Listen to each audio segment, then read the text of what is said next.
diapositiva. This call is now being recorded. Listo, muchas gracias. Estos conceptos básicos que estamos viendo acá no aplican únicamente para los antibióticos. Estos conceptos aplican para cualquier medicamento que vayamos a utilizar. Sin embargo, es muy importante tenerlos en cuenta en los antibióticos, ya que muchas asociaciones, por ejemplo, cuando vayamos a hablar de los inhibidores suicidas, pues tenemos que entender este concepto. Entonces, pues la farmacocinética y la farmacodinámica como conceptos básicos. Tenemos ahí unas memotecnias que podemos utilizar. La farmacocinética como tal es lo que el organismo le hace al medicamento. Es decir, todo el proceso de metabolización, eliminación y absorción. Hay una memotecnia fácil que es la ADME para hablar de las 5 etapas principales de la farmacocinética, ya que, digamos, la vía de administración nos va también a cambiar este tema, entonces es algo que tenemos que tener en cuenta. Mientras que la farmacodinámica es lo que el medicamento le hace al cuerpo. Para esto hay una memotecnia que son parte de las vocales AEI, afinidad, especificidad y actividad intrínseca. Esto porque es importante y cómo lo podemos correlacionar con el tema que estamos viendo. Por ejemplo, las cefalosporinas, dependiendo de su generación, cambian su afinidad y especificidad. O por ejemplo, la ampicilina es un antibiótico que tiene una alta afinidad, por lo que puede cubrir tanto gram positivos como gram negativos, mientras que, por ejemplo, un antibiótico como los aminoglucósidos o la rifampicina tienen menor afinidad, quiere decir que tienen menor capacidad de unirse a ciertos receptores en diversos microorganismos, pero tienen mayor especificidad. Quiere decir que en los microorganismos que se unen tienen receptores muy puntuales en los que van a generar su actividad intrínseca como tal. Siguiente diapositiva, por favor. Aquí tenemos pues en la parte de arriba un esquema en la que nos habla dosis, concentración plasmática y efecto farmacológico. Aquí vamos a ver la diferencia entre farmacocinética y farmacodinámica. La concentración plasmática hace parte de los 5 mecanismos que vimos con nuestra mnemotecnia, que es la ADME, liberación, administración, absorción, metabolismo y excreción, mientras que el efecto farmacológico como tal va a depender de nuestras vocales, que hacen parte de la farmacodinámica. El estado de equilibrio y los efectos es importante tenerlo en cuenta porque hay varios medicamentos que son tiempos dependientes, como por ejemplo los betalactámicos, entre estos, en los cuales es muy importante cumplir el tiempo de tratamiento y la posología en horas, ya que si no, como vimos pues en nuestras clases de farmacología, no vamos a alcanzar un estado de equilibrio que pueda generar un efecto terapéutico. Entonces, con estos conceptos ya podemos empezar la charla, teniendo claro qué es la farmacocinética, qué es la farmacodinámica, qué lo componen, qué es un estado de equilibrio. Y aquí hay otro concepto importante del que vamos a hablar durante toda la charla, que es la biodisponibilidad. Tenemos que saber que la biodisponibilidad se define como la cantidad de medicamento inalterado que llega a la circulación sistémica para cumplir su cometido. ¿Listo? Esto también depende del estado de equilibrio, por lo que es importante la posología de los medicamentos que vamos a hablar. Siguiente diapositiva, por favor. Esto es un concepto básico como para que sepamos sobre dónde estamos parados cuando vayamos a hablar de este tipo de términos. El origen puede ser biológico, semisintético o sintético, dependiendo si se obtiene de microorganismos como tal o si se obtiene mediante otras formas en el laboratorio. Dependiendo sobre qué microorganismos actúe y sobre el espectro de acción, se pueden llamar o bacteriostáticos, bactericidas o bacteriolíticos. Bacteriostáticos son principalmente los que inhiben el crecimiento de la bacteria sin que necesariamente generen pues una actividad lítica sobre esta, mientras que las bactericidas y bacteriolíticos sí generan una actividad de muerte a nivel celular en las bacterias. El espectro de acción puede ser reducido o amplio, como lo hablábamos ahorita. Esto se ve muy ligado a la especificidad y la afinidad, es decir, que el espectro de acción se basa su fundamento principalmente en la farmacodinámica, más no en la farmacocinética. La farmacocinética, disculpen, me escriben que se está escuchando muy entrecortada. ¿Ahí me están escuchando bien o continúa el problema? Se escucha bien. Perfecto. Em, Como les decía, el espectro de acción está más ligado a la farmacodinámica que a la farmacocinética, ya que la farmacocinética no va a afectar sobre qué microorganismos el medicamento va a hacer efecto, para que tengan en cuenta si en algún momento en algunas rotaciones preguntan esto. Entre mayor afinidad tenga por varias moléculas en diferentes microorganismos, va a ser de un amplio espectro, como la ampicilina, mientras que si tiene mayor especificidad y su afinidad es más bien por pocos receptores en pocos microorganismos, va a tener un espectro reducido, como por ejemplo los aminoglucósidos o las cefalosporinas de últimas generaciones, que básicamente su espectro es más que todo dirigido hacia los gram negativos. Siguiente diapositiva, por favor. Este es un esquema muy bonito en el que se pueden observar los diferentes pues, mecanismos de acción sobre los que actúan los antibióticos. Aquí más que aprenderse los antibióticos de cada uno de los sitios de acción, eso lo vamos a hacer más adelante. Esperamos que con las ayudas visuales pues queden claros. Es darse cuenta en todos los sitios en los que los antibióticos pueden actuar. Pueden actuar a nivel ribosomal, inhibiendo la síntesis de proteínas y llevando hacia una muerte celular. Pueden actuar a nivel de la síntesis de ADN y dentro de la síntesis de ADN pueden actuar a diversos niveles. Pueden actuar también principalmente a nivel de la formación de la pared bacteriana. Y para esto es importante que sepamos en qué se compone pues la pared bacteriana y en qué fase actúan, porque eso es algo que pues siempre van a preguntar y que hay que tener claro, que uno no puede decir simplemente que actúa a nivel de la pared bacteriana sin saber qué es lo que hacen como tal. Entonces, en la siguiente diapositiva vamos a ver una memotecnia que es muy práctica, creo yo, es algo que es difícil de olvidar, que es PECAMOS. Aquí nos van a actuar los principales antibióticos que inhiben la síntesis de la pared bacteriana, como lo son las penicilinas, cefalosporinas, carbapenémicos y monobactámicos. Vamos a hablar de cada uno de estos y en cada uno de estos pues vamos a mencionar como las cosas más importantes. Sin embargo, antes de entrar en esto, vamos a ver que en la siguiente diapositiva encontramos algo básico y es en qué se conforma una pared bacteriana. Vamos a ver que el principal ladrillo o la principal molécula estructural que vamos a ver tanto en gram positivos como en gram negativos son los peptidoglicanos. Algo que les van a preguntar siempre es cuáles son los dos pilares fundamentales para la formación de un peptidoglicano en la síntesis de una pared bacteriana. Entonces, que nunca se nos olvide que es el N-acetilmurámico y la N-acetilglicosamina. Estos son los dos pilares fundamentales, los dos precursores más importantes para la formación de los peptidoglicanos. Vamos a ver que tiene cuatro fases, no vamos a entrar en cada una de ellas, sin embargo, tienen que saber que en la primera es como tal la síntesis de esos dos precursores. En la segunda hay un transporte de los precursores a la membrana y se unen en disacáridos. En la tercera hay un movimiento parecido al de flip-flop que hacen los fosfolípidos a nivel de las membranas citoplasmáticas, pero pues que no es propiamente un flip-flop, pero sí se intercambia de la parte citosólica a la parte extracelular y se forman cadenas poliméricas lineales. Y en la fase 4, esta sí no se nos puede olvidar, fase 4 transpeptidación. En esta sí, párenle bolas y deténganse a leer ese nombre porque lo van a escuchar mucho más que los otros tres. En la fase de transpeptidación es donde actúan estos antibióticos de los que estamos hablando. ¿Listo? Ellos inhiben mediante diversos mecanismos en la formación de esta transpeptidación activando autolisinas a nivel bacteriano, lo que impide que la bacteria tenga su protección osmótica que le brinda su membrana y termine generando una muerte celular.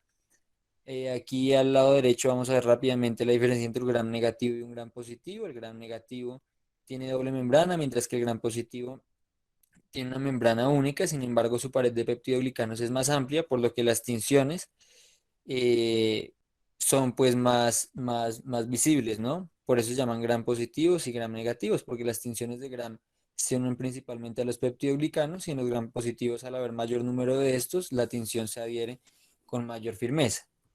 En la siguiente diapositiva, ya que estamos hablando de los beta-lactámicos, vamos a ver que es importante saber por qué se les llama beta-lactámicos y por qué se unen todos en un mismo grupo, aun cuando tienen acciones a veces bien diferentes en cuanto a los microorganismos me refiero. Esto es principalmente porque consisten de un anillo heterocíclico de cuatro átomos, que es el que podemos ver ahí en la diapositiva en color más oscuro, que ese es constante. Estos cuatro átomos son tres de carbono y uno de hidrógeno, y según la naturaleza de los radicales se diferencian las distintas moléculas. Entonces, si les preguntan qué es lo que cambia un beta-lactámico del otro, principalmente es la naturaleza de los radicales como tal. En la siguiente diapositiva vamos a hablar de unas generalidades, lo que les comentaba, principalmente acordarse que actúan a nivel de la transpeptidación, que es la fase 4 de la síntesis de la pared bacteriana, que actúan autolisinas bacterianas. Esto también puede generar en algunos de estos, como las penicilinas naturales, que se aumenta en realidad la reacción inflamatoria y pueden generar también reacciones anafilácticas. Tener esto en cuenta, pues porque ahorita que veamos penicilinas naturales es algo que se va a mencionar. Son bactericidas parciales, ya que solo actúan en la fase de crecimiento celular. Esto también es importante tener en cuenta en qué fase actúan, que es en la fase de crecimiento. Y su fase bactericida, es importante tener esto en cuenta cuando les hablaba del tiempo de vida media de los medicamentos y del estado de equilibrio, que ocurre de 4 a 5 veces por encima de la concentración inhibitoria mínima. ¿Esto cómo se logra? Pues respetando también los tiempos de las posologías de cada medicamento. En la siguiente diapositiva vamos a iniciar acerca de las penicilinas. Vamos a empezar hablando de estas. Podemos ver que se dividen, como les comentaba, según su actividad antibacteriana en las siguientes clases. Pueden ser según su origen naturales, semisintéticas o sintéticas. En las naturales, que están en la siguiente diapositiva, vamos a ver que está la penicilina G. La penicilina G fue como tal de los primeros antibióticos descubiertos. Tiene pues hoy en día todavía tiene bastante utilidad, sin embargo pues su vida media es muy corta. Se requiere administración más o menos 4 horas por vía intravenosa, por lo que se le adicionaron otras dos moléculas como son la procaína y la benzatina. Estos le confieren a la penicilina, no le cambian como tal su farmacodinámica, es decir, no cambia la forma en la que la penicilina actúa a nivel bacteriano.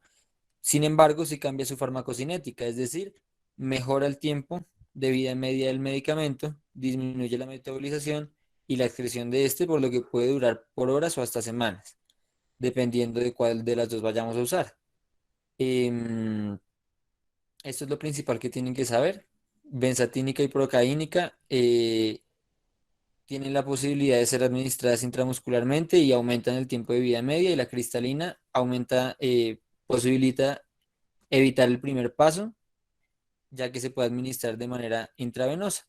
Como les comenté, hay que hacer una prueba de sensibilidad a las penicilinas, principalmente porque estos, por su mecanismo de acción al liberar autolisinas en la pared bacteriana, pueden generar reacciones anafilácticas y también pueden aumentar la respuesta inflamatoria sistémica. Entonces, esto es algo a tener en cuenta antes de aplicar unas dosis terapéuticas. En la siguiente diapositiva vamos a ver lo que les comentaba ahí en postdata, que no se nos olvide que debido a su mecanismo de acción pueden tener reacciones anafilácticas, por lo que tenemos que tenerlas en cuenta antes de usar. Bueno, después de las penicilinas naturales se crearon las penicilinas semisintéticas. Dentro de ellas están la ampicilina y la amoxicilina. Son muy buenas, tienen actividad bactericida frente a gram positivos y algunos gram negativos. Eso es algo que tenemos que tener en cuenta. La E. coli tiene altas tasas de resistencia frente a este antimicrobiano. Entonces, cuando tengamos una infección por E. coli, pues no pensemos en dar penicilina semisintética como la ampicilina. ¿Listo? La ampicilina, aunque es muy buena, tiene una absorción oral relativamente mala, más o menos de un 40% únicamente. En la siguiente diapositiva vamos a ver cómo se compara con la amoxicilina y por qué esta fue creada.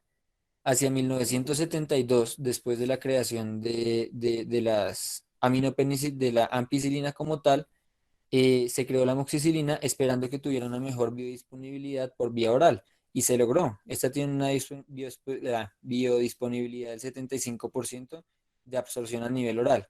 También es activa frente a neumococo, por lo que puede emplearse en dosis altas y en tratamiento dirigido contra neumonías adquiridas en la comunidad, que se sospeche que su etiología sea neumocóxica.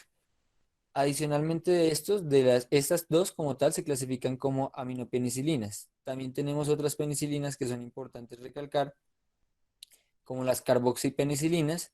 Sin embargo, estas pues no son tan utilizadas en la práctica clínica, por lo que no nos vamos a centrar tanto en estas, sino principalmente en las aminopenicilinas.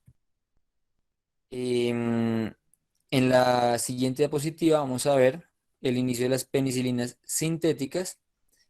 Estas penicilinas tienen algo interesante en cuanto a temas históricos y es que aún hoy en día el nombre que se le dio en 1959 se sigue utilizando. ¿Con qué me refiero a esto?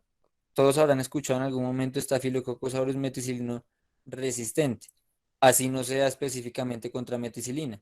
¿Esto por qué se da? Porque la meticilina como tal se ideó con el objetivo de poder tratar bacterias gram positivas productoras de penicilinasas, que son diferentes a la resistencia que generan los estafilococos resistentes a meticilina. Las penicilinasas como tal son enzimas que se producen a diferencia de la resistencia, que es un cambio estructural a nivel de los receptores, de los que ya vamos a hablar, que son PBPs, principalmente hay cuatro, del que vamos a hablar es el 2 que es el más relevante. Su papel pues ha sido ampliamente reemplazado por penicilinas similares, pero más estables como las que vemos ahí, como oxacilina, fluoxacilina, oxacilina. Sin embargo, lo que les comentaba, el término todavía se utiliza, Staphylococcus meticilino resistente, para describir cepas de Staphylococcus aureus resistentes a betalactámicos como tal. Mm, bueno, pues una penicilina sintética que es importante, aquí la que podemos hablar es la piperacilina, que en combinación con una beta-lactamasa como el tazobactam, le devuelve su actividad antibiótica frente a enterobacterias, Neisseria, Haemophilus y anaerobios. Sin embargo, no le cambia para nada la actividad anti-pseudomonas, esta la sigue teniendo porque es independientemente de los inhibidores suicidas, por lo que la piperacilina tazobactam es un medicamento muy importante frente a frente a los microorganismos que tengan actividad pseudomónica. Esto lo vamos a profundizar ahorita más adelante y al final tenemos una diapositiva en la que pueden, pues, como observar cuáles son los más importantes. Esta es una pregunta que a uno le hacen relativamente frecuente y con la que se van a encontrar, y es que a uno le dicen cualquier bacteria podría generar o podría volverse un Staphylococcus meticilino resistente. Pues en realidad la respuesta es que no. Lo que uno pensaría probablemente es que sí, porque a todo el mundo le dicen que por dar antibióticos las bacterias espontáneamente generan estas resistencias, pero en realidad no. En realidad tienen que tener en su material genético la posibilidad de hacerlo. Hay varios genes, como el gen FEM, el gen BLA. Sin embargo, el más representativo y el que más está estudiado es el gen MECA2. Sabemos que hay principalmente cuatro PBPs. PBP son las siglas en inglés para Penicillin Binding Protein. Estas son los sitios de unión que utilizan estos antibióticos para llegar a, a la bacteria y generar su acción intrínseca. ¿Qué pasa? Cuando las bacterias tienen este gen y se les induce la respuesta frente a un antibiótico de esta índole, ellas pueden hacer que su sitio de acción, que es el PBP2, el que normalmente ellas tienen, que se ve al lado izquierdo en gris, se transforme a un PBP2A. ¿Qué es lo que sucede? Que este sitio de unión, como podemos ver, es más estrecho que el del PBP2 normal, y esto hace que sin necesidad de enzimas como las penicilinas, nada, el antibiótico simplemente no tenga dónde adosarse y no pueda generar su actividad intrínseca. Entonces, esto es bien importante. Ahora, ¿qué sí puede suceder? Que una bacteria le transfiera em, este gen a otra bacteria mediante procesos como la conjugación, la transformación y la transducción de plásmidos. Eso sí puede suceder, pero que la bacteria espontáneamente genere el gen, eso sí no sucede, ¿listo? Entonces, pues para que tengan eso en cuenta. Em, en la siguiente diapositiva vamos a empezar hablando de los inhibidores de beta-lactamasas. Prácticamente estos son, como su nombre lo indica, lo que hacen es evitar que la beta-lactamasa degrade el antibiótico que estemos utilizando, el betalactamio que estemos utilizando. Usualmente hay que tener en cuenta las dos propiedades que les mencioné. Esto sí modifica las propiedades farmacodinámicas, es modifica como el fármaco actúa, ya que pues muchas veces el receptor que utilizan las enzimas para degradar el fármaco es ocupado por el inhibidor suicida, mientras que en realidad no altera mucho las propiedades farmacocinéticas, es decir, la liberación, absorción distribución, metabolismo y excreción no es modificado por estos inhibidores suicidas. El primer inhibidor suicida que se encontró fue en 1980, fue el ácido clavulánico, es un inhibidor suicida que se une covalentemente al sitio activo de unión del residuo de la serina de la beta-lactamasa. Importante si les preguntan, serina, que no se les olvide ese nombre, em, porque es el sitio de unión a donde se une este inhibidor. Permite que los antibióticos, como la amoxicilina o los demás antibióticos que se le adocen a esta molécula, continúen con su actividad antimicrobiana y no sean degradados em, por, por las betalactamasas como tal. Hay que tener en cuenta que las betalactamasas pueden ser de varias índoles, pueden ser plasmídicas, cromosómicas o cromosómicas inducibles. Esto es útil frente a todas menos a las cromosómicas inducibles. Usualmente frente a las betalactamasas que son cromosómicas inducibles por parte de las bacterias, en realidad no es mucho lo que actúan estos inhibidores suicidas. En el siguiente gráfico vamos a ver el sulbactam es otro inhibidor que se utiliza, se puede utilizar adosado a varios medicamentos. Sin embargo, pues el que más conocemos es la ampicilina sulbactam. Como podemos ver ahí en el esquema, tiene su estructura similar al sitio de unión que utiliza la enzima para degradar el antibiótico. Lo que hace él es que se une a este sitio de unión e inactiva la enzima, por lo que pues confiere a la ampicilina o al antibiótico que se le adose que continúe haciendo su actividad antibacteriana. Por sí solo, se menciona que tiene una buena actividad frente a la Acinetobacter baumannii. Sin embargo, esto es variable dependiendo de las áreas geográficas y en realidad el sulbactam solo no se usa normalmente. En la siguiente diapositiva vamos a ver el último gran reconocido, que es el tazobactam. El tazobactam principalmente se ve unido a la piperacilina. Como vimos arriba, le confiere otra vez su actividad antibiótica frente a cepas de coli, Klebsiella, Proteus, Morganella, eh, Citobacter. Y ya que pues no modifica como tal la acción de de la piperacilina, entonces esto hace que confiera y que persista con su actividad antiseudomónica. Como dato curioso, aquí vamos a meter una cefalosporina, pues no estamos hablando como tal todavía de cefalosporinas, sin embargo, como estamos hablando de los inhibidores, hay que tener en cuenta que hay una cefalosporina muy famosa que asociada al avibactam, que es otro inhibidor que está actualmente como en furor. Esta cefalosporina de tercera generación al unirse a este inhibidor le confiere mayor espectro y mayor capacidad de acción sobre microorganismos como BLES o cepas productoras de AMSES.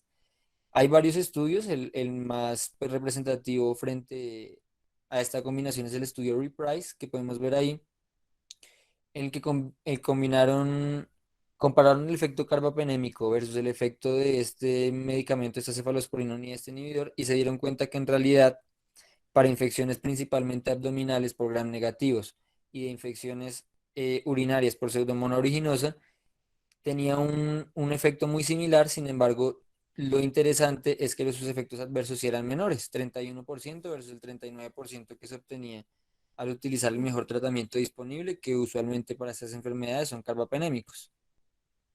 Ya iniciando entonces con las cefalosporinas, en la siguiente diapositiva, vamos a ver que las cefalosporinas son agrupadas por generaciones principalmente por dos cosas: por los microorganismos con los que actúan, sean gram positivos o gram negativos, y por el tiempo en el que fueron desarrolladas.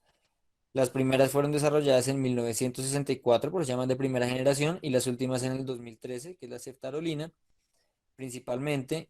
Esto les confiere también su generación y adicionalmente la actividad si es contra gram positivos o gram negativos. Entonces, esta primera gráfica para que la guarden en la cabeza. Y en la segunda gráfica que vamos a ver, en la siguiente diapositiva, se observan las generaciones. ¿Listo? Aquí no quiero que se aprendan qué medicamento va en cada generación. Aquí lo que quiero que vean es que las de primera generación actúan principalmente sobre los gram positivos y las de cuarta a quinta generación actúan principalmente sobre los gram negativos. Esto es algo pues que es relativamente básico, pero que a veces no puede presentar como confusión frente a eso. Por eso sí, Vuelves a darle clic, porfa, ahí, Laura. Vamos a ver dos cosas. La primera, esta. Les traje esta diapositiva nuevamente porque, como les mencionaba anteriormente, los PVPs son modificables por los estafilococos meticilinos resistentes y en este grupo de medicamentos hay que recalcar que ninguno de ellos, de la primera a la cuarta, tiene actividad frente a los estafilococos meticilinos resistentes, excepto, aquí viene la triquiñuela, la ceftarolina.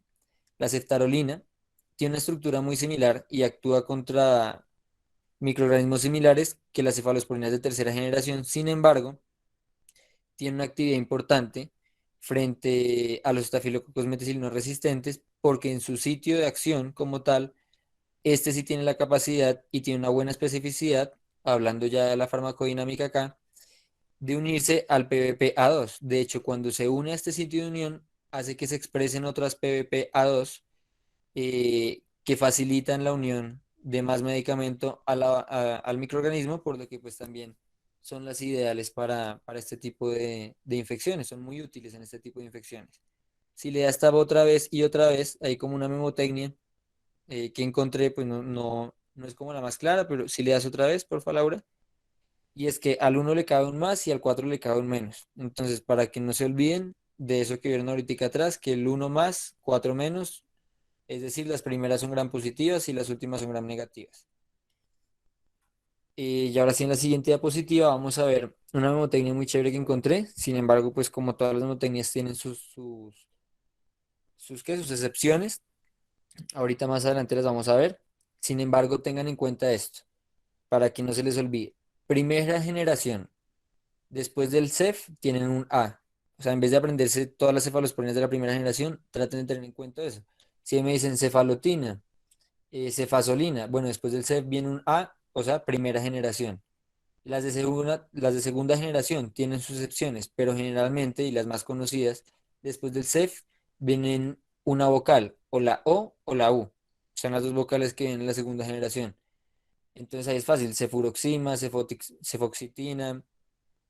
Si les mencionan esos nombres, no se pongan a pensar si era de primera o de segunda, sino después del CEF que viene la vocal, ah, bueno, la O o la U, ah, listo, es de segunda generación. Las de tercera generación tienen una D, una P o una T después del CEF. Entonces, CEF, DPT.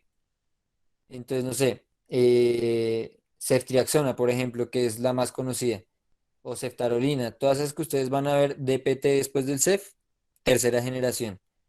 Cuarta generación, el más conocido, el cefepime, ese sí no tiene mnemotecnia, así se tienen que acordar que el de la cuarta es cefepime, el de la quinta es ceftarolina, y las excepciones las tengo, si le das nuevamente en la animación, van a salir eso y nuevamente, exactamente. Entonces las que podemos ver ahí, las excepciones son principalmente en la segunda y la tercera generación, son el cefaclor, cefamandol, cefmatazol. Pues como pueden ver no son cefalosporinas que uno utiliza usualmente en la clínica, sin embargo se las coloco para que las tengan en cuenta, son principalmente esas seis excepciones que se salen a la regla de la memotecnia, pero pues para que la tengan muy en cuenta y no se les olvide, porque es una manera muy práctica y rápida de que en el momento en que uno le pregunten esta cefalosporina de qué generación es, uno sabe muy rápidamente. Tiene una A primera, OU segunda, DPT tercera y cefepime y ceftarolina cuarta y quinta. En las siguientes diapositivas vamos a hablar pues como mayor profundidad qué hace cada cefalosporina. Las de primera generación no tienen actividad antiseudomonas, como les decía, principalmente frente a gram positivos. Actualmente se utiliza hoy por hoy principalmente de manera profiláctica, prequirúrgica, en cirugías ortopedias y cirugía cardiovascular también se utiliza. Esto pues para estafilococcus aureus meticilinos sensibles. Como les mostré ahorita en la en la antepenúltima diapositiva, la única cefalosporina que tiene acción frente al estafilococcus aureus meticilino resistente es la ceftarolina por su sitio de acción, que casualmente son las PVP2A. La de la segunda generación tiene mayor resistencia frente a patógenos productores de beta-lactamasas débiles, tiene cierta actividad contra enterobacterias, va adquiriendo cierta actividad frente a gram negativos, tampoco tiene actividad frente a Pseudomonas aeruginosa, tiene cierta actividad contra Haemophilus influenza y usualmente no alcanzan niveles cefalorraquídeos. Las de tercera generación, que están en la siguiente diapositiva, No todas tienen actividad antipseudomonas, de hecho la gran mayoría no las tiene, sin embargo hay dos que sí las tiene, por lo que no podemos decir que la tercera generación no tiene actividad antipseudomonas. La ceftazidima, entonces acordémonos, DPT, ceftazidima sí tiene actividad antipseudomona y cefoperazona es una de las excepciones, también tiene actividad antipseudomona. Entonces pues hay algunas de estas que sí tienen actividad, sin embargo la gran mayoría no las tiene. De la cuarta generación ya van adquiriendo su actividad frente a gram negativos principalmente. Las FPIMES sí tienen actividad antipseudomona, entonces a ver que también mayor, en cuanto van aumentando las generaciones, por ejemplo, tercera y cuarta van teniendo más. Eso es una excepción en la quinta también, ¿no?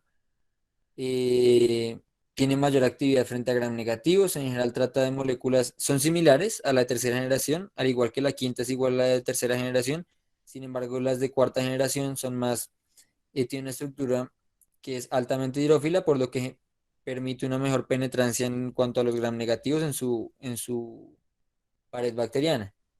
En este hay que tener en cuenta que las cefalosporinas de cuarta generación tienen un efecto adverso, generan neurotoxicidad y pueden generar alteraciones renales. Principalmente no se olviden de la neurotoxicidad, ¿listo? La quinta generación que está en la siguiente diapositiva, es una cefalosporina que usualmente no se ve tanto, no se utiliza tanto, sin embargo sí está disponible, sí se vende aquí en nuestro país. La comercializa Pfizer bajo el nombre de Sinforo, está para una administración intravenosa y el INVIMA aquí la aprobó para infecciones complejas de piel y tejidos blandos y neumonía adquirida en la comunidad moderada severa. No presenta una actividad antiseudomonas, aunque sí la tiene, pero no al igual que las dos de tercera generación que las mencioné y las de cuarta generación y es la única cefalosporina que sí tiene actividad frente al Staphylococcus aureus meticilino resistente. Sabemos que ese es el nombre, no por la meticilina precisamente, sino fue así que se descubrió y se persistió el nombre. Y sabemos que es PBPA2. Listo, no se les olvide eso porque se les pueden preguntar después más adelante. El gen es MECA. El gen BLE, el gen FM, esos también existen y son importantes, pero el principal es el gen MECA. ¿Listo? Vamos entonces a iniciar, ya hicimos de la memotecnia de pecamos, hicimos P de penicilinas, C de cefalosporinas y ahora vamos con las MOS de monobactámicos. A diferencia de las penicilinas y las cefalosporinas, los monobactámicos solo tienen el anillo beta-lactámico, pero carecen del anillo tiazolidina de las penicilinas o del anillo dihidrotiazidina de característico de las cefalosporinas. Su actividad principalmente es contra los gram negativos. Entonces ahí recordamos también el concepto de la fármaco del espectro, si es de amplio espectro o de espectro reducido, según la farmacodinámica, su afinidad y especificidad, pues este resulta que es de espectro reducido porque principalmente actúa sobre los gram negativos. Esto quiere decir que sus receptores son específicos, pero no tiene afinidad con gran cantidad de los receptores que pueden presentar los microorganismos. Sus indicaciones pues son las que se presentan ahí en la diapositiva. Puede utilizarse como monoterapia para infecciones del tracto urinario, tiene actividad frente a pseudomonas y especies del género Providencia. Hay que tener importante que cuando uno presenta este antibiótico en un paciente que tiene cáncer o neutropenia se puede ver asociado a procesos febriles, ¿listo? Se puede utilizar en osteomielitis por gram negativos y en neumonías también, que sean pues dadas por gram negativos. En la siguiente diapositiva vamos a ver pues qué parte de su estructura, si quieres continúa, eso parte de su estructura, lo que les decía, poseen un anillo común. Aquí vamos a hablar acerca de los carbapenémicos, ya dejamos los monobactámicos, hablamos principalmente del Astronam. De los carbapenémicos hay varias cosas interesantes de las que vamos a hablar. Vamos a mencionar los principales. Se llaman así carbapenémicos porque tienen un anillo común llamado carbapenem, son derivados de la de un hongo llamado Streptomyces catalaya. Ese es un nombre pues que uno escucha bastante. Su mecanismo de acción, lo mismo que los betalactámicos generalmente, lo que les comentaba, inhibe la síntesis de pared bacteriana. ¿En qué parte? En la cuarta fase de transpeptidación. Su mayor efecto sobre los gram negativos, ya que se unen con mayor afinidad a las PVPs de alto peso molecular, que usualmente se encuentran en los gram negativos, por eso es que tiene mejor acción sobre estos. Aunque también tiene acción contra algunos gram positivos. Son bactericidas principalmente. Aquí podemos ver pues la estructura como tal. Vamos a hablar de los principales, que son el imipenem, el meropenem. ¿Qué hay que tener en cuenta aquí en cuanto a los carbapenémicos? Que es una pregunta pues que le pueden hacer a uno relativamente frecuente. Y es que los carbapenémicos, no todos, y es discutible, tienen cierto efecto convulsivante, por decirlo así. ¿Por qué? Porque disminuyen el umbral convulsivo en los pacientes que tienen, por ejemplo, enfermedades neurológicas como la meningitis. Por lo que tenemos que saber cuál de estos es los que más produce. Usualmente, el que uno más escucha es el imipenem.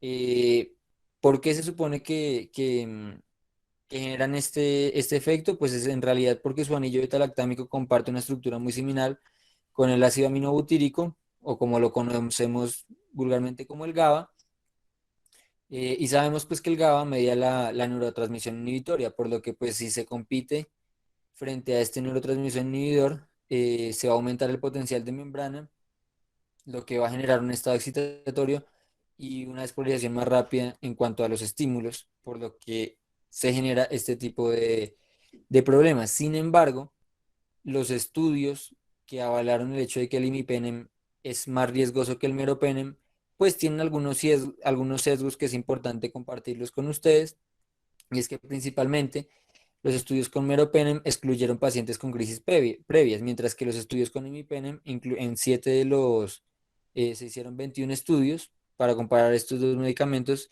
mientras que los del imipenem sí incluyeron 7 estudios que tenían pacientes con crisis previas, por lo que pues esto puede ser un sesgo por el riesgo previo que tenían los pacientes del imipenem a presentar este tipo ¿de qué?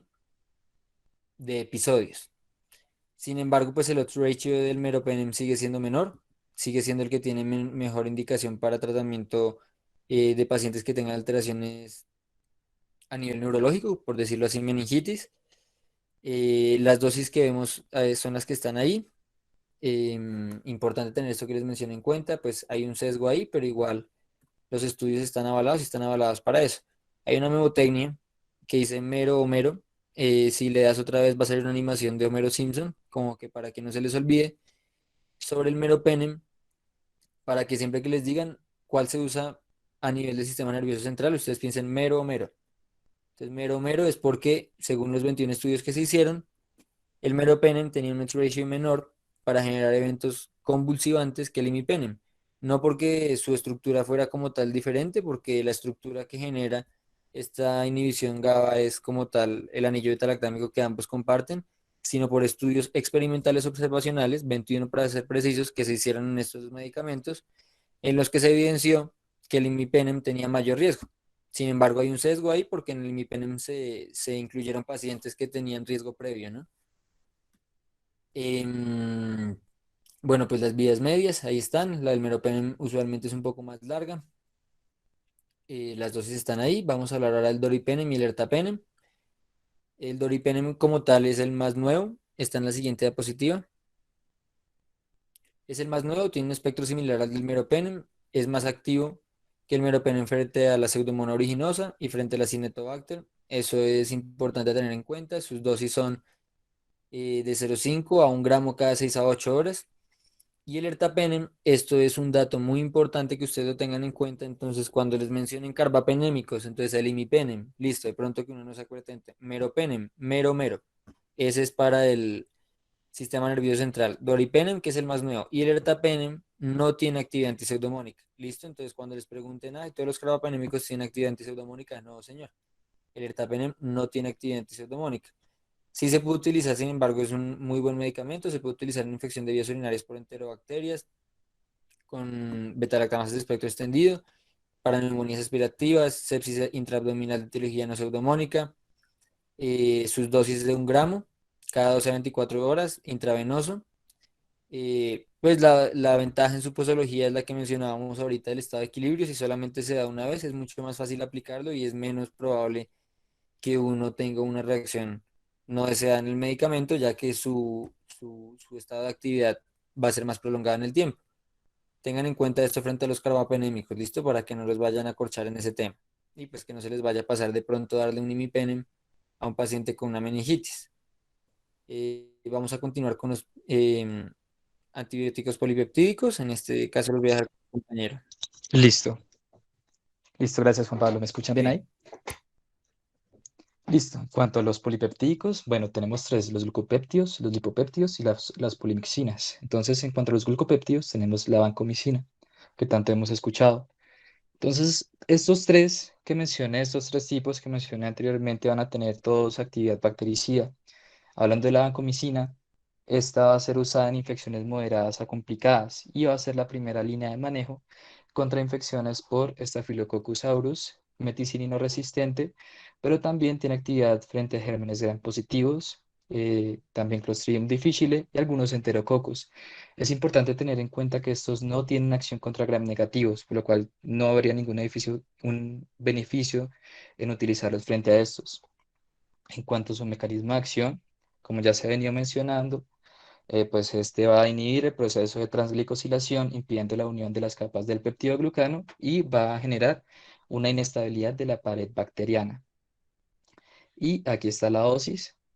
Listo. Ya para hablar de los lipopéptidos, en especial de la aptomicina, pues esta tiene acción contra gram positivos, sobre todo contra Staphylococcus, Streptococcus y Enterococcus. Esta tampoco tiene actividad contra gram negativos, ya que no es capaz de penetrar la membrana y tiene una actividad frente a especies, al igual que la vancomicina de Staphylococcus aureus meticilino resistente, también de Staphylococcus aureus resistente a vancomicina y enterococos resistentes a vancomicina. Es importante tener en cuenta en cuanto a la aptomicina que no debe ser indicada o utilizada en neumonías, ya que esta se ve inactivada por el surfactante pulmonar, entonces sería totalmente inútil darlas en neumonías. Mm, la aptomicina también presenta una excelente penetración a tejidos blandos, a vegetaciones valvulares y biopelículas. Hay que tener en cuenta los efectos adversos de la aptomicina, ya que puede generar miopatías que pueden desencadenar rhabdomiólisis. Entonces, dado el riesgo potencial que ya mencioné del daño muscular asociado a la aptomicina, se deben medir periódicamente los niveles de CPK, especialmente en aquellos pacientes que ya tienen un riesgo basal aumentado, como son los siguientes: pacientes con insuficiencia renal, pacientes que ya tengan CPK basal elevada de por sí, pacientes con uso de estatinas y fibratos o ciclosporina concomitante. Dicho lo anterior, entonces, siempre que tengo un paciente con daptomicina y tiene mialgias, suspendo inmediatamente el tratamiento o lo suspendo cuando veo una elevación de la CPK mayor a 5 veces del valor normal. Y en cuanto a las polimixinas, la colistina específicamente, este es el último recurso en la antibiótico-terapia. Su acción contra todos los bacilos gram negativos, exceptuando el Proteus, y su mecanismo de acción muy similar, que va a ser alterando la pared bacteriana. ¿Puedes seguir, Lau, por favor?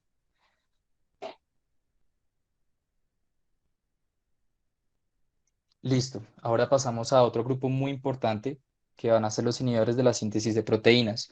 En este caso vamos a comenzar con aquellos que se unen selectivamente a la subunidad 50S de los ribosomas bacterianos. Entonces tenemos las lincosamidas y las oxazolidinonas. Entonces, comenzando con las oxazolidinonas, tenemos el linesolid, que, como mencioné anteriormente, va a tener una unión a la subunidad 50 de este ribosomal, lo cual va a conllevar una inhibición de la fase de iniciación de la síntesis de proteínas. Esto también genera que no haya resistencia cruzada con otros antibióticos. Su espectro ante gérmenes va a ser más que todo gram positivos, incluyendo el Staphylococcus aureus meticilino resistente y el enterococo resistente a vancomicina. También puede ser tratamiento en infecciones complicadas de piel y tejido celular subcutáneo por Staphylococcus aureus o epidermidis. También puede ser tratamiento de neumonías por Staphylococcus resistente a meticilina y por Streptococcus pneumoniae resistente a penicilina. Y es la segunda línea de manejo para el Staphylococcus aureus meticilino resistente cuando la acción de la vancomicina encontramos que tiene una MIC alta o dudosa. Entonces, preferiblemente utilizar este. tenemos que tener especial cuidado con los pacientes que tienen uso de inhibidores de la recaptación de serotonina, ya que puede haber posibilidad de que haya un síndrome serotoninérgico. Entonces, siempre estar pendiente de esos antecedentes farmacológicos con sus pacientes. Y pues ahí en pantalla están las dosis. Ya en las lincosamías, específicamente la clindamicina, entonces este es un antibiótico bacteriostático, es activo frente a la mayoría de bacterias gram positivas. Al igual que el Linezolid, pues es activo contra el Staphylococcus aureus meticilino resistente, el Epidermis, Piógenes, Pneumoniae. También se puede hacer uso clínico en infecciones por anaerobios, como puede ser el Clostridium perfringens. Mm, Puede ser muy útil en el uso en casos de neumonía por aspiración, también en abscesos pulmonares o también abscesos en piel e infecciones orales.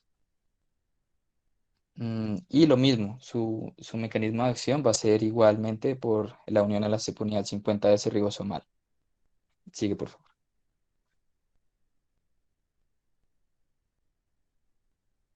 Listo. Ya para hablar de los macrólidos, entonces acá tenemos tres exponentes muy buenos que son la eritromicina, la claritromicina y la acitromicina.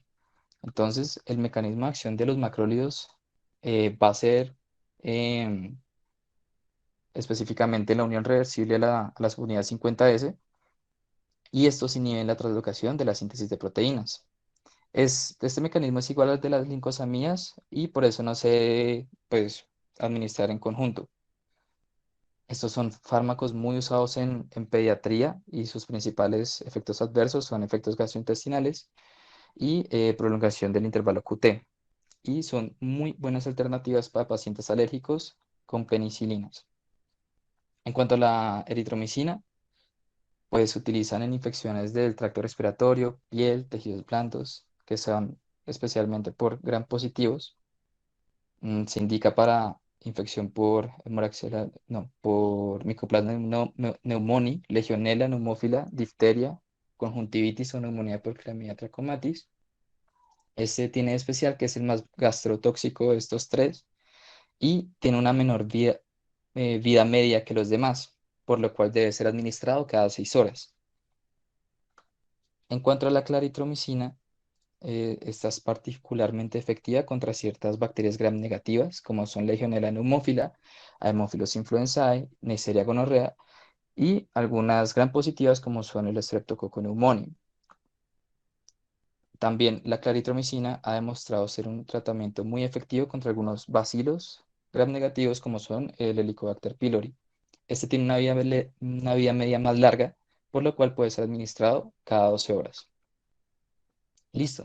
Y la citromicina, este tiene un espectro contra aerobios gram positivos y negativos, también anaerobios y otros como el Mycoplasma pneumoniae, el Treponema pallidum, clamidia y el complejo Mycobacterium avium.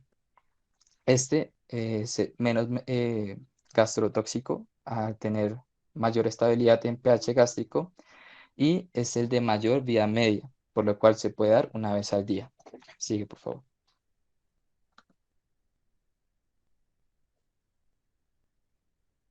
Listo.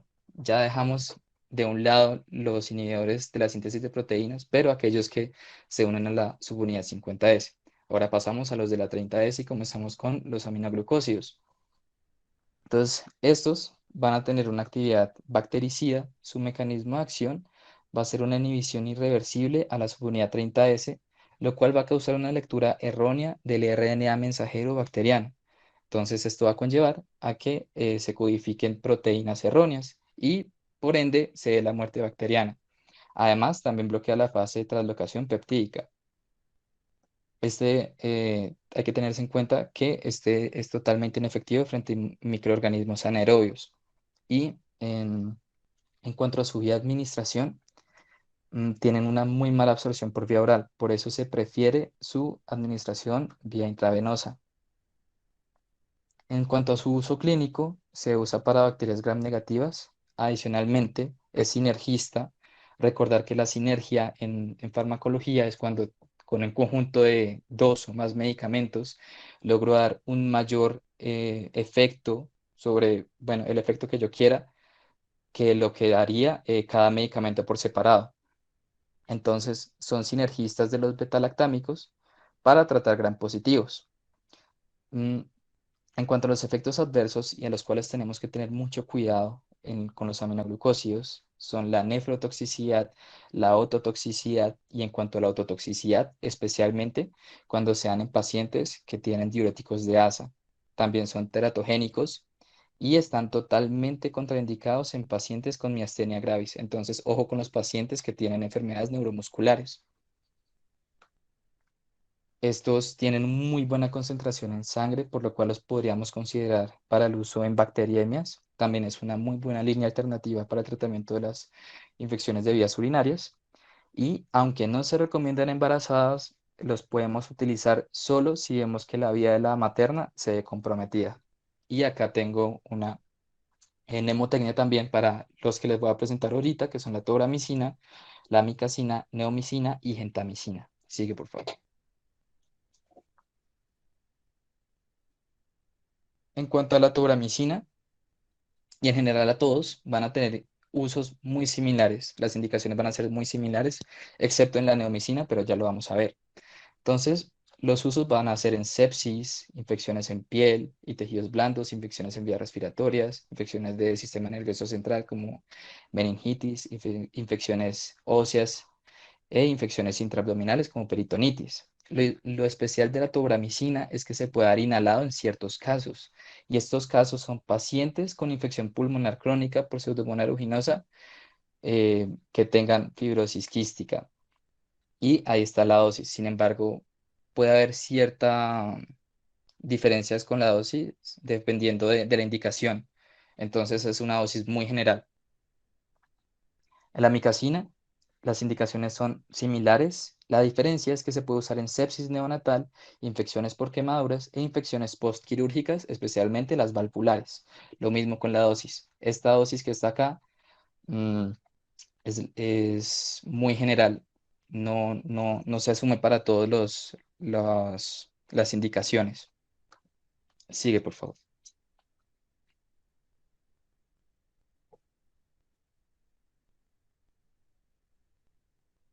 Listo. Como decía, la neomicina en este grupo es la más diferente porque sus usos como pueden ver, se dan en diarrea de origen bacteriano, estreñimiento, afecciones hepáticas graves, esterilización intestinal, preoperatoria e infecciones oculares. Las tabletas vienen de 500 miligramos vía oral, pero hay un gran espectro de dosis que se pueden dar dadas sus indicaciones. Y la gentamicina, al igual que la tobramicina y la amicacina, tienen mismas indicaciones, pero este se puede utilizar también en endocarditis bacteriana. Sigue, por favor.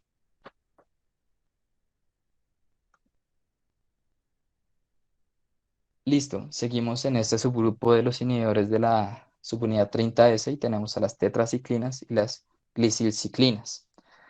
Entonces, para comenzar es importante decir que estas tetraciclinas, como dice su nombre, es una serie de derivados de una estructura con cuatro anillos básicos, como podemos ver ejemplificado en la estructura de la doxiciclina.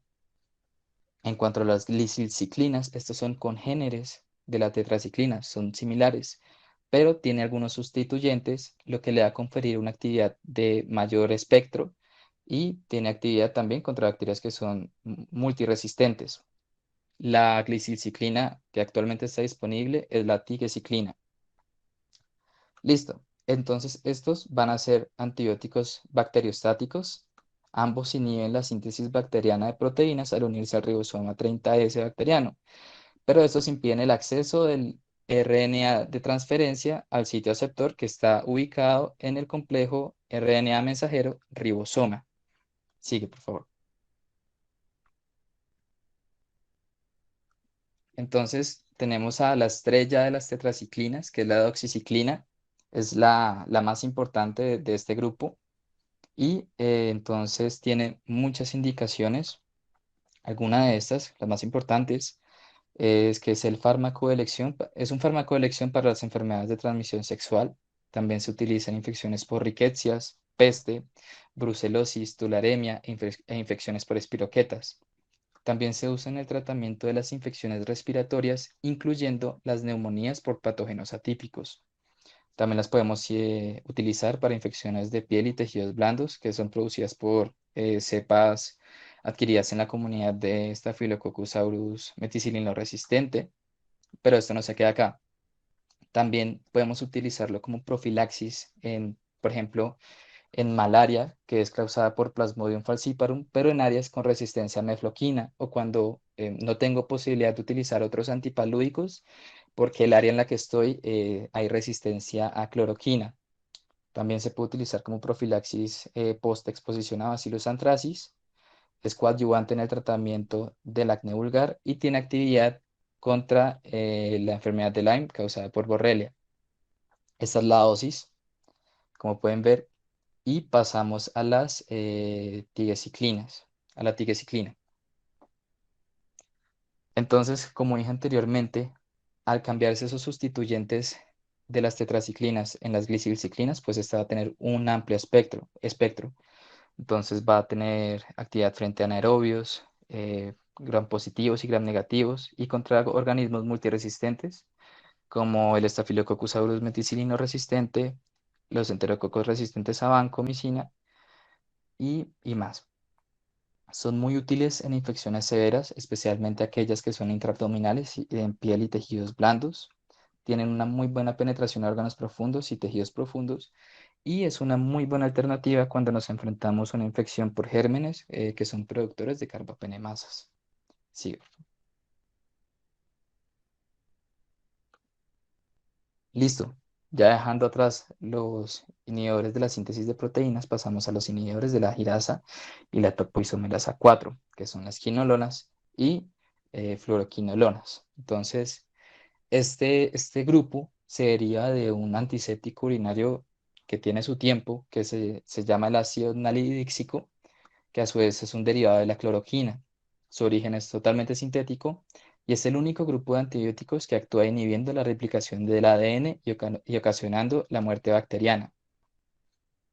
Entonces, son bactericidas, como podemos ver, y su mecanismo de acción va a ser porque tienen una acción específica sobre la girasa del ADN bacteriano y la topoisomerasa 4. Para muchas bacterias gram positivas, la topoisomerasa 4 es el principal blanco que tienen las quinolonas y en cambio la girasa del ADN representa el principal blanco de la quinolona hacia los microorganismos gram negativos y importante también saber que son contraindicados en el embarazo. Sigue, por favor. Entonces, las quinolonas, una historia similar a las cefalosporinas, también tienen varias generaciones y cada generación tiene algo especial, ya lo vamos a ver. Mm, Acá señalo las más importantes, como pueden ver en los cuadros rojos, pero quiero hacer una mención especial porque se han visto muchos efectos secundarios y que son potencialmente letales, que han conllevado a que se retiren algunos de estos medicamentos del mercado. Algunos han producido fototoxicidad, prolongación del intervalo QT corto, hipoglucemia, anemia hemolítica inmunitaria, hepatotoxicidad y cardiotoxicidad. Pero quiero que se lleven dos en especial, que son el trobafloxacino y el grepafloxacino, que son los que están de color, las letras están de color rojo, ya que estos son los que produjeron la hepatotoxicidad y cardiotoxicidad, siendo el trofloxacino el que produjo hepatotoxicidad y el grepafloxacino cardiotoxicidad. Sigue, por favor. Listo. Entonces vamos a ver las características por generación y ya vamos a ver cuáles son las principales diferencias y esto también nos va a guiar en el tratamiento.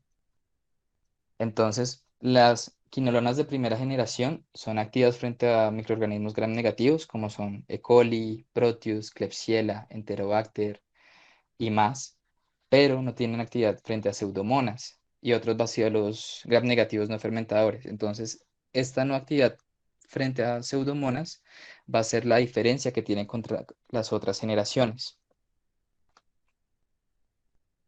En cuanto a las quinolonas de segunda generación, estas también son activas frente a bacterias gram negativas, pero también tienen una buena actividad contra pseudomonas y algunos microorganismos gram positivos, como el Staphylococcus Epidermidis, Moraxella catarrhalis, micobacterias y algunos patógenos atípicos. Entonces, como podemos darnos cuenta, el espectro se amplía mucho entre generaciones.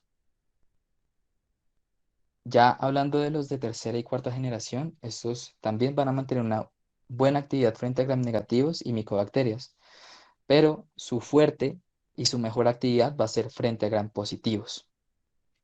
Sigue, por favor. En cuanto a los usos terapéuticos, de verdad podríamos quedarnos más de media hora hablando de ellos, son muchos, hablando de cada uno, ya lo diré generalmente y mencionaré otros, pero estos son los más importantes. Se pueden utilizar en infecciones de vías urinarias, en prostatitis, en enfermedades de transmisión sexual, en infecciones digestivas y abdominales, en infecciones óseas, articulares y de tejidos blandos y en infecciones respiratorias, pero tienen otras indicaciones. Por ejemplo, la ciprofloxacina se puede administrar para la prevención del carbunco y es eficaz para tratar la tularemia.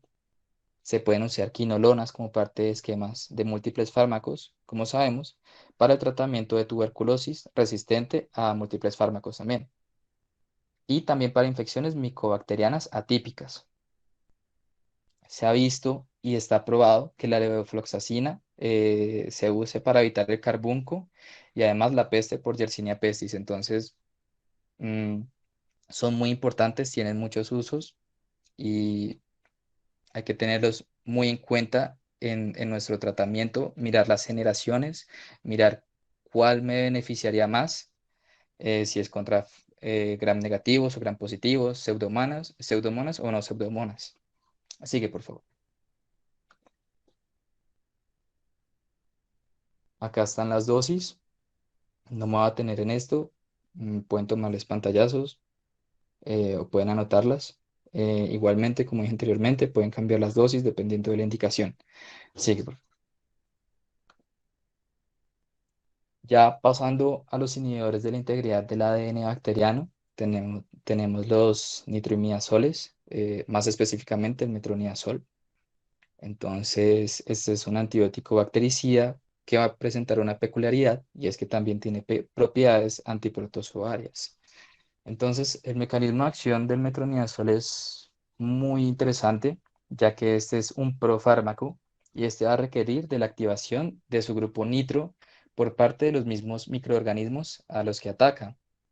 ¿Por qué? Porque la selectividad del metronidazol va a ser ante microorganismos anaerobios. A tener ese metabolismo anaerobio, ellos van a tener la capacidad de donar electrones a este grupo nitro. Entonces, este grupo nitro pasa a ser un anión nitro que va a ser muy reactivo, va a producir especies reactivas que van a dañar el ADN y por ende van a generar la muerte bacteriana.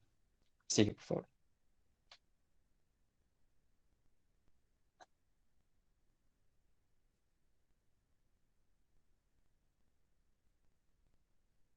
La anterior.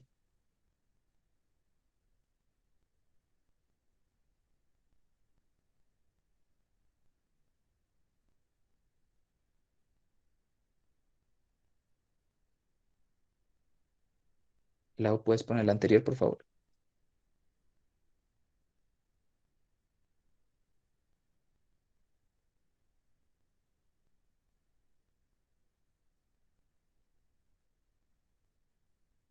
Listo. Entonces, los usos terapéuticos de los nitroimidazoles, del metronidazol más que todo, va a ser el cubrimiento contra anaerobios como Clostridium difficile y bacteroides, pero también de Fusobacterium, Streptococcus, Peptostreptococcus y Eubacterium. Es un tratamiento efectivo y es el de excelencia contra Giardia lamblia, entamoeba histolítica, tricomonas y Gardnerella vaginalis. En caso de que tenga un paciente que necesite la triple terapia contra Helicobacter pylori, pero sea alérgico a penicilinas, perfectamente yo puedo usar este antibiótico en lugar de la amoxicilina y así le doy la terapia. También se puede utilizar en el tratamiento de pacientes con enfermedad de Crohn que tengan fisuras perianales y enfermedad colónica. Ahora sí, sigue, por favor. Sus presentaciones son varias, viene inyectable, viene en vía oral y viene en óvulos. Aquí les dejo las dosis. Y ya, es un medicamento que vamos a ver mucho en la clínica. Sigue, por favor. Listo, ahora pasamos a los inhibidores de la síntesis de folatos bacterianos, que va a tener dos medicamentos muy interesantes que ya vamos a hablar de cada uno, que son las sulfonamidas, que tienen el sulfametoxazol y la sulfadiazina, y las diaminopiridinas, que es el trimetopin y la pirimetamina. Sí, por favor. Entonces, los fármacos o las sulfonamidas fueron los primeros quimioterapéuticos que fueron utilizados en forma sistémica para prevenir y curar las infecciones bacterianas en seres humanos. Entonces tienen mucha historia. Sin embargo, su uso se redujo por el boom de la penicilina y el alto uso de esta, pero en la actualidad con la combinación que todos o la mayoría hemos visto de trimetopim sulfa, este ha vuelto a incrementar su empleo. Entonces, estos son derivados de la paraminobenzonasulfonamida y son congéneres del ácido paraminobenzoico, que es el PABA. mm, Y esto va a ser importante para su mecanismo de acción, ya que ellos o las sulfonamidas son inhibidores competitivos de la enzima llamada dihidroteroato sintasa, que es la que interviene en la incorporación del ácido paraminobenzoico en el ácido dihidroteroico, que es básicamente, como vemos aquí en la gráfica, es básicamente el precursor inmediato del ácido fólico. Sin esto, pues no van a tener ácido fólico y pues van a tener fallas en la formación de proteínas, ADN y ARN. Es importante decir que este medicamento o estos medicamentos solo se pueden utilizar en aquellos microorganismos que tengan que sintetizar su propio ácido fólico. En aquellos que utilizan ácido fólico preformado, claramente no van a tener ningún beneficio. Su uso clínico tiene espectro para gram positivos, gram negativos, también tiene para infección por nocardia. Como había dicho, el sulfametoxazol se puede utilizar en combinación con trimetopim. Ya explico más tarde esta combinación. Y la sulfadiazina en combinación con pirimetamina se utiliza para el tratamiento del Toxoplasma gondii en el embarazo cuando se busca una penetración hasta el feto. Mm, Y las contraindicaciones graves es la hemólisis si hay deficiencia de glucosa 6 fosfato deshidrogenasa. Listo, sigue.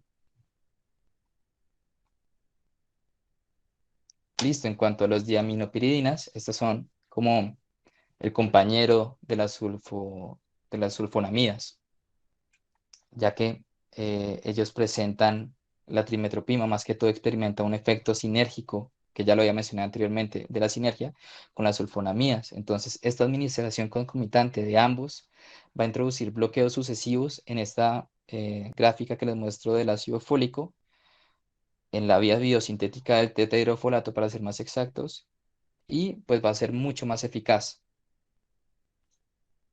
Mm, Entonces, el trimethoprim sulfa se usa como primera línea en infección de vías urinarias no complicadas, también en infecciones por Shigella y Salmonella.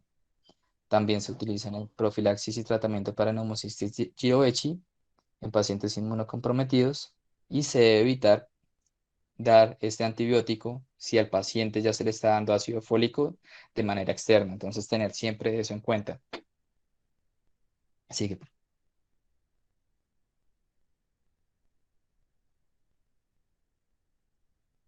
listo, ahora tenemos a los inhibidores del ARN mensajero bacteriano, que son las rifamicinas. Tenemos la rifampicina y la rifaximina. Sí.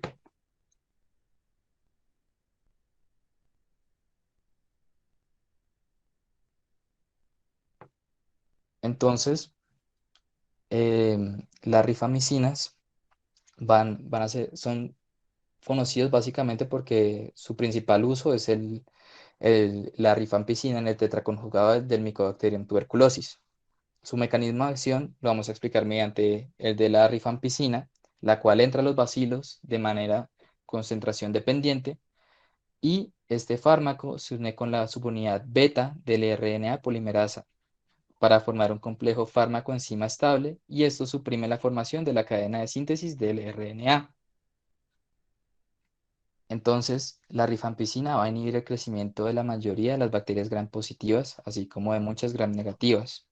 Así, además del Mycobacterium tuberculosis, también se ha visto mediante muchos aislados clínicos que puede ser bactericida contra el Mycobacterium lepra, el Mycobacterium kansasi, también tiene acción sobre el Mycobacterium scrofulaceum, el Mycobacterium intracelulare y el Mycobacterium avium. Entonces, es como el especialista de los Mycobacteriums.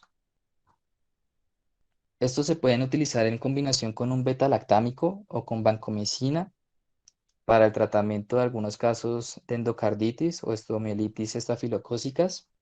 Puede ser también útil para el manejo de la brucelosis. En cuanto a su metabolismo, este se metaboliza en el hígado y se elimina en la bilis y en mucho menor medida en la orina. Y abajo están las dosis para que las vean. Listo, ya vamos a terminar, muchachos. Sigue, por favor. Ya hablando de otros antibióticos que los vemos mucho en la práctica clínica, tenemos la nitrofurantoína, la nitrofurazona y la fosfomicina. La nitrofurantoína y la nitrofurazona son los nitrofuranos que básicamente van a generar una inhibición en la respiración celular bacteriana, generando un efecto bactericida. La nitrofurantoína, como todos hemos visto, se utiliza en la cistitis y se utiliza en profilaxis para pacientes con IBUs recurrentes. La nitrofurazona se utiliza de forma tópica en postquirúrgicos y tiene una acción bactericida sobre gram positivos, gram negativos y algunos protozoos. La fosfomicina mm, tiene un efecto de inhibición de la pared bacteriana por bloqueo irreversible del UDP N-acetilglucosamina y, como todos hemos visto, tiene como uso en la infección urinaria no complicada. Listo. Sigue, por favor. Listo. Ya con esto podríamos decir que casi acabamos. Ahora queremos mostrar algunas mnemotecnias que tenemos para aprender lo visto anteriormente. Entonces, esta que tenemos acá es para aquellos antibióticos que actúan sobre el material genético, que dice que los metrosexuales rifan quinotos. Aunque en Colombia no hay quinotos, piénsenlo así, que son unas naranjas pequeñas que hay en Chile, Argentina, pero pues aquí no hay. Lo importante es que lo tengan en cuenta en su práctica clínica para acordarse del metronidazol, la rifampicina y las quinolonas. Sigue, por favor. En cuanto a aquellos antibióticos que actúan a nivel de la síntesis de proteínas, tenemos la mnemotecnia de clima te amo. Entonces la C corresponde al cloranfenicol, la LI a lincosamidas, la MA a macrólidos. Y es importante ver que estos tres son selectivos para la subunidad 50S. En cuanto a la T de tetraciclinas y aminoglucósidos, acordarse que son correspondientes a la subunidad 30S de ribosoma bacteriano. Sigue, por favor. Acá tenemos un pequeño recorderis para ustedes de todos los mecanismos que vimos anteriormente, que esperamos que hayan aprendido y que sean para su mayor provecho en su práctica clínica. Algunas cositas para recordar. Siguiente, por favor. Es tener en cuenta aquellos antibióticos que requieren ajuste según tasa de filtración glomerular. No me voy a tener en eso porque ya hemos llevado bastante tiempo y bueno, tendrán sus cosas que hacer, pero siempre tengan en cuenta estos medicamentos que ven acá para sacar pues mirar qué tanto tengo que ajustar y no cometer errores. Sigue, por favor. Acá algo para reflexionar y es que se ha visto un gran aumento en la resistencia, no solo de Staphylococcus aureus, también de muchas otras bacterias. Ustedes han visto lo problemático que es una bacteria multiresistente en el hospital. Entonces, es importante a nosotros como médicos hacer un uso racional de los antibióticos, pero también educar a nuestros pacientes de que no pueden ir comprando antibióticos en las farmacias o tomárselos porque sí, porque esto tiene un gran problema de fondo. Entonces, nada, es trabajo de nosotros también educar a nuestros pacientes para que esto no pase.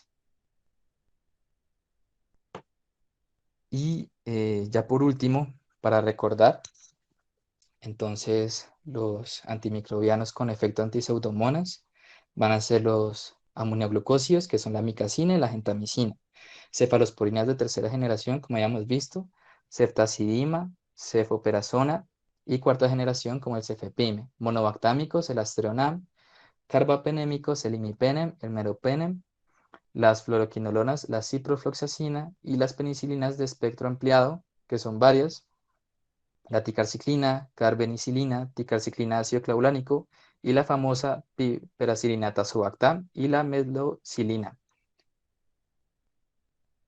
Y eso fue todo. Espero les haya gustado, les agradecemos de parte de mi grupo su atención, su asistencia y si tienen dudas o comentarios pueden decirlas en este momento.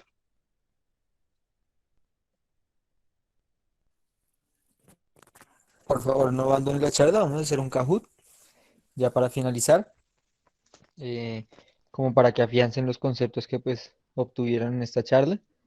Entonces ya nuestra compañera va a iniciar el código pues para que lo puedan utilizar, ¿listo?